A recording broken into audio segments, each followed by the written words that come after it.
713, Harry agreed. Can't tell you that. Hagrid mysteriously, very secretly. What business? Dumbledore trusted me more, and my job was to tell you that.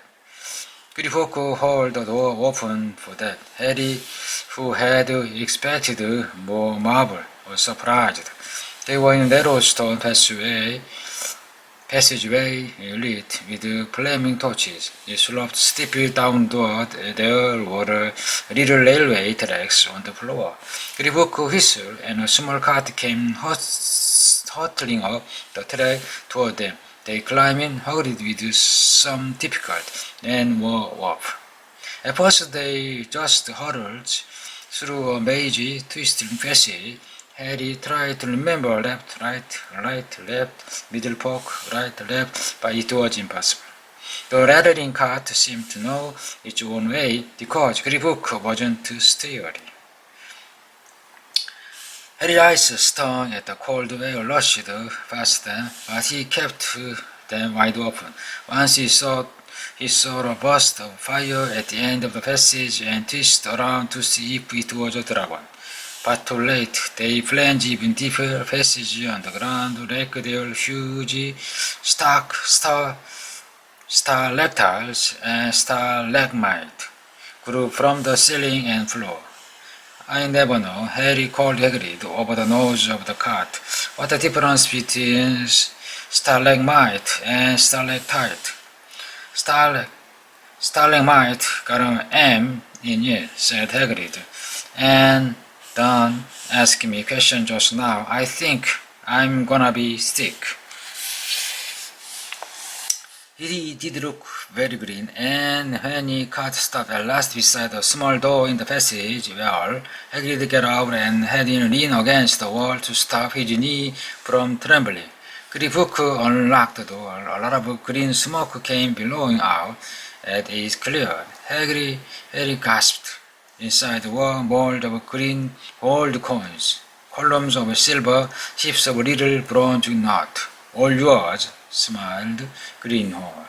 Hagrid. All Harry, it was incredible.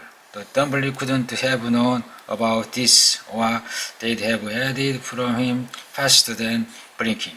How often had they complained how much Harry cost them to keep, and all the time there had been a small fortune belonging to him, buried deep under London. Hagrid helped Harry file some of it into a bag. The gold ones are gallons, explained.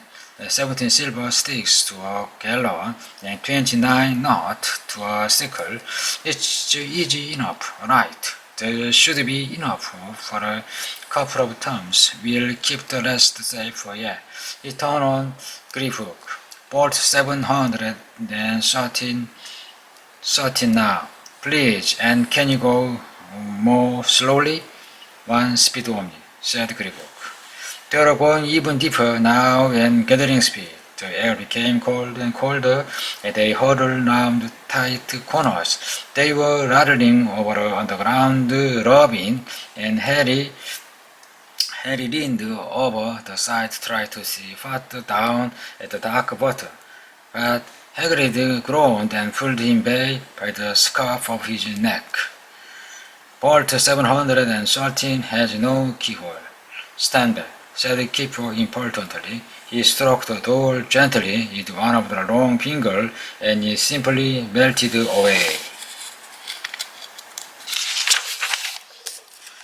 If anyone but a green ghost goblin tried that, they'd be sucked through the door and trapped in there, said Greybook.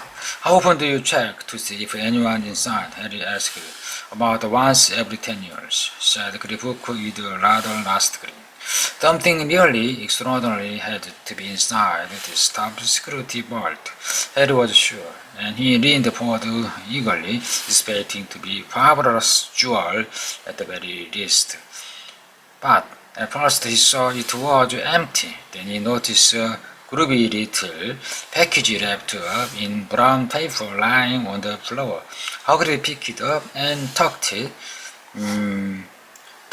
in deep inside his coat. Harry longed to know what it was, but knew better than to ask. Come on, back in this infernal cart, and don't talk to me on the way back. It's best I keep me mouth shut, said Hagrid.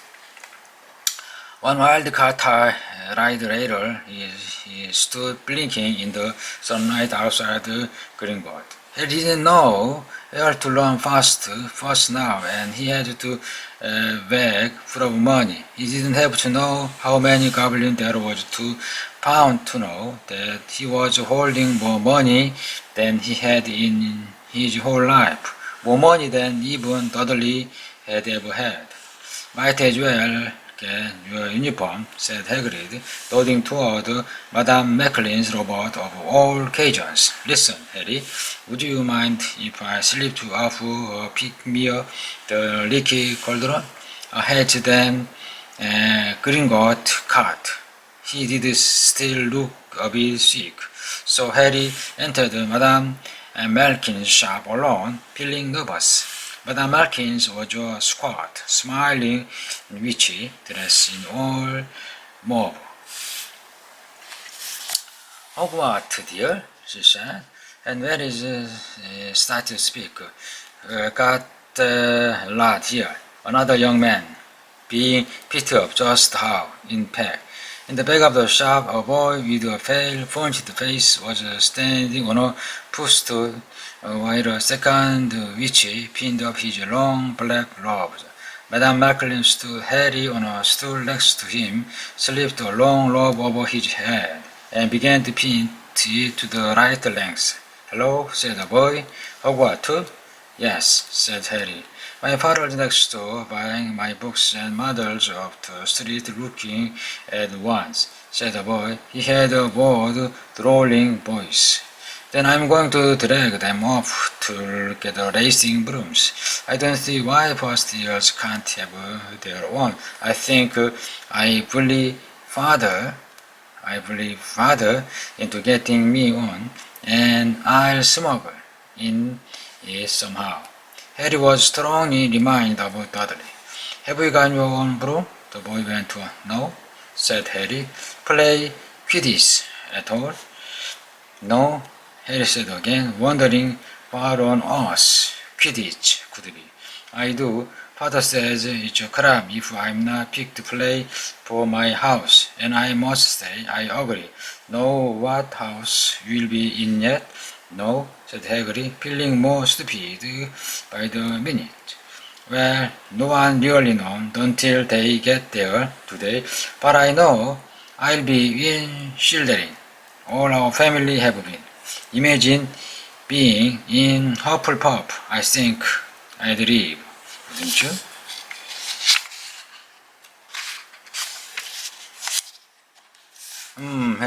Said Harry, wishing he could say something a bit more interesting.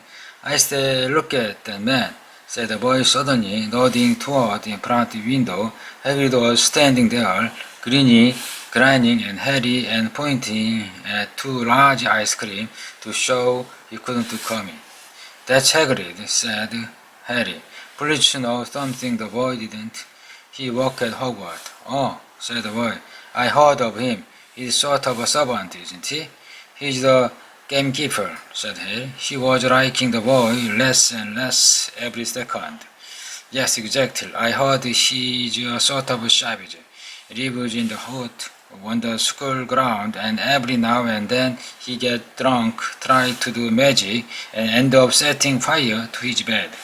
I think he's brilliant, said Harry coldly. Do you? Said the boy with a slight sneer. Why is he with you? Where are your parents? They are dead, said Harry shortly. He didn't feel much like going into the matter with this boy. Oh, sorry, said the other, not sounding sorry at all. But they were our kind, weren't they? They were a witch and wizard, if that's what you mean. I really don't think they should let the other sort in, do you? They just not the same. They have never been brought up to know our age. Some of them have never even heard of Hogwarts until they got the letter, imagine. I think they should keep in the world wizarding families. What's your surname anyway? But before Harry could answer, Madame McCullin said, That you don't, my dear. The Harry, not sorry for an excuse to stop talking to the boy, hopping down for the footstool. Well, I'll see you Hogwarts, I suppose, said the dwarling boy. Harry was rather quiet as he ate the ice cream. Hagrid had bought him chocolate and raspberry with chopped nut. What's up? Said Hagrid. Nothing, Harry lied. He stopped to buy parchment and coal. Harry cheered about it and found a bottle in ink that changed color as you wrote. When they had left the shop, he said, Hagrid, what's Quidditch? Believe me, Harry, I keep forgotten how little you know, not knowing about Quidditch. Don't make me fool worse, said Harry. He told Hagrid about the pale boy in Madame McCullin's.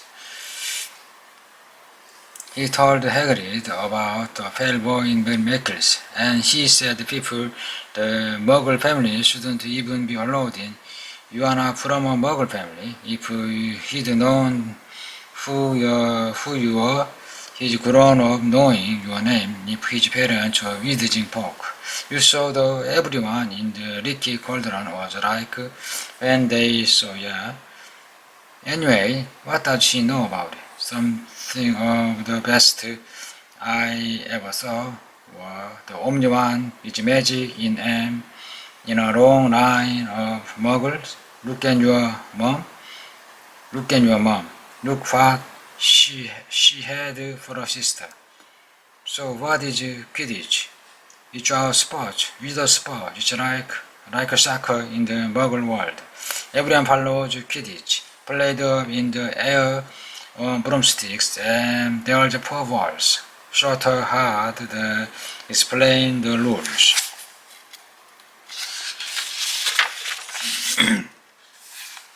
And what Slytherin and Hufflepuff schoolhouses? There's 4.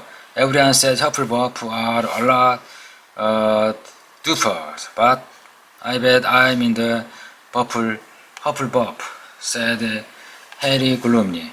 Better Hufflepuff than spelling, said Hagrid darkly. There's not a single witch or wizard who went bad who wasn't in Slytherin. Who was one? Paul, sorry.